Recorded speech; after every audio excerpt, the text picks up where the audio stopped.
Aujourd'hui, nous allons faire un tiramisu entièrement maison car nous allons faire les doigts de dame maison. Nous allons confectionner un dessert où chaque bouchée a un équilibre parfait entre l'amertume du café et la douceur du sucre. Nous allons commencer par les doigts de dame maison. Pour ce faire, montez en neige 3 blancs d'œufs.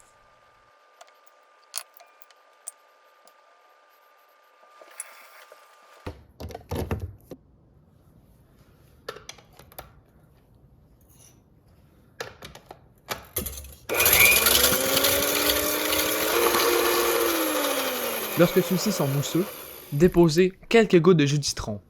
Incorporez peu à peu 150 ml, 80 g de sucre. Une petite technique, parce que là je vais brasser en même temps de mettre du sucre, donc je vais avoir les deux mains remplies. Donc pour ce faire, je vais prendre un linge totalement normal, puis je vais faire un rond avec. Puis je vais venir placer à la base du bol, puis je vais venir placer le bol dans le rond.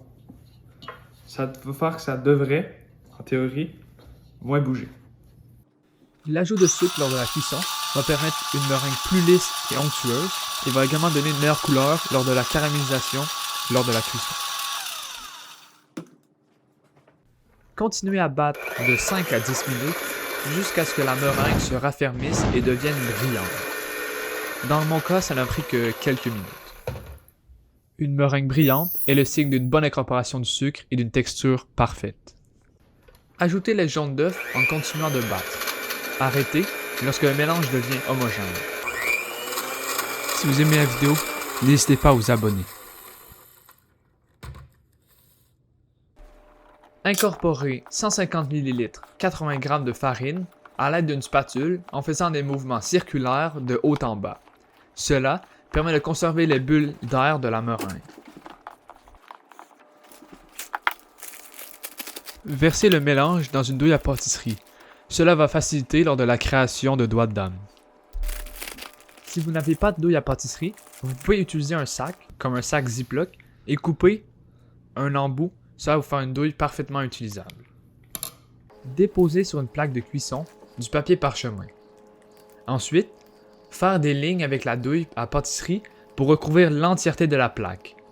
À l'inverse de faire des doigts de dame traditionnels, nous allons opter pour remplir l'entièreté de la plaque et faire une espèce de biscuit géant et non des doigts de dame individuels.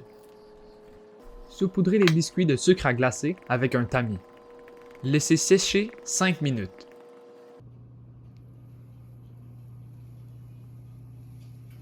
Saupoudrez à nouveau les biscuits avec du sucre à glacer.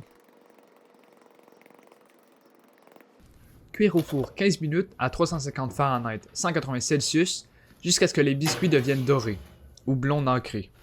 Bon, en réalité, moi ça m'a pris autour des 20 minutes, mais à vous de voir en fonction de visuellement à quoi ressemblent vos biscuits. Laissez les biscuits refroidir pour les utiliser dans le tiramisu. Maintenant, nous allons faire la crème pour le tiramisu. Nous allons refaire les mêmes étapes que pour les doigts de dame, mais avec plus d'œufs. Séparez 5 blancs d'œufs et mettre de côté les jaunes d'œufs. Nous allons les utiliser plus tard.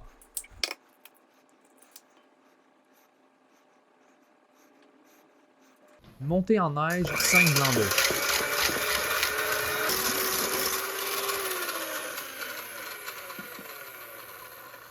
Ajoutez 50 g de sucre.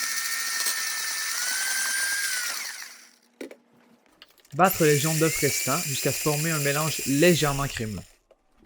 Mélangez, avec un mouvement de haut en bas, comme fait précédemment, les jaunes d'œufs avec 450 g de fromage mascarpone. On ajoute des jaunes d'œufs au fromage mascarpone, puisque les jaunes d'œufs sont un émulsifiant naturel. Cela signifie qu'il aide les deux ingrédients, donc le fromage mascarpone et les blancs d'œufs, à se lier entre eux, puisque ceux-ci ont de la difficulté à se mélanger naturellement. De plus, les jaunes d'œufs ajoutent de la richesse et de la texture à la crème. Cela rend la crème plus dense et onctueuse. Finalement, les jaunes d'œufs apportent aussi une profondeur au goût de la préparation, puisqu'ils ajoutent un léger goût de noix.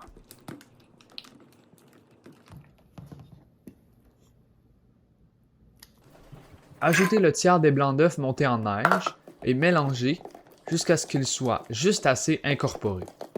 Ajoutez le second tiers et répétez l'opération. Même chose pour le dernier tiers.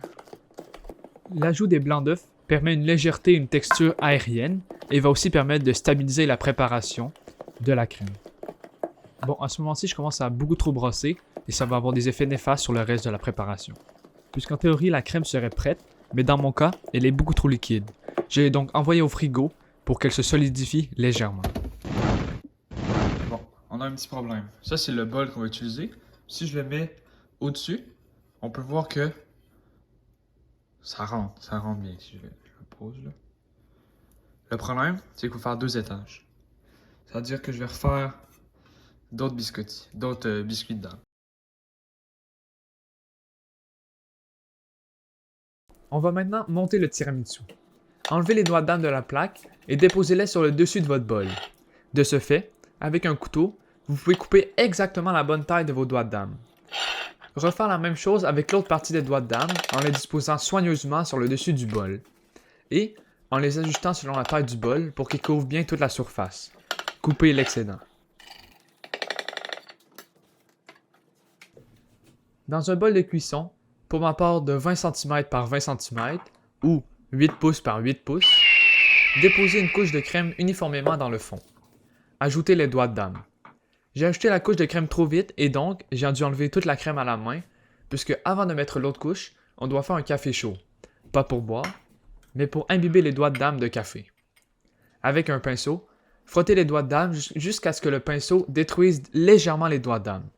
En d'autres termes, les doigts de dame sont assez imbibés de café. Remettre une couche de crème et uniformiser. Mettre les autres doigts de dame et imbiber de café également.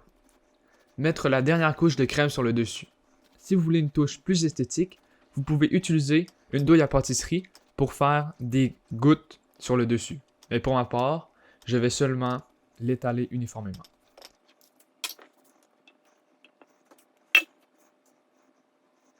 Ajoutez du cacao sur le dessus avec un tamis. L'utilisation du tamis permet de saupoudrer uniformément sur toute la surface du tiramisu.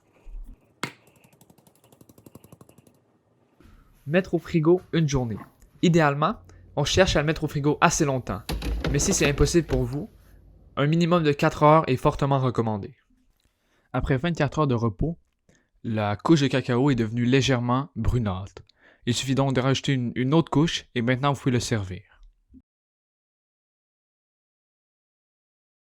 Pour couper des morceaux sans que le tiramisu colle au couteau, il suffit de tremper le couteau dans de l'eau et de couper par la suite. Et voilà comment on fait un tiramisu magnifique.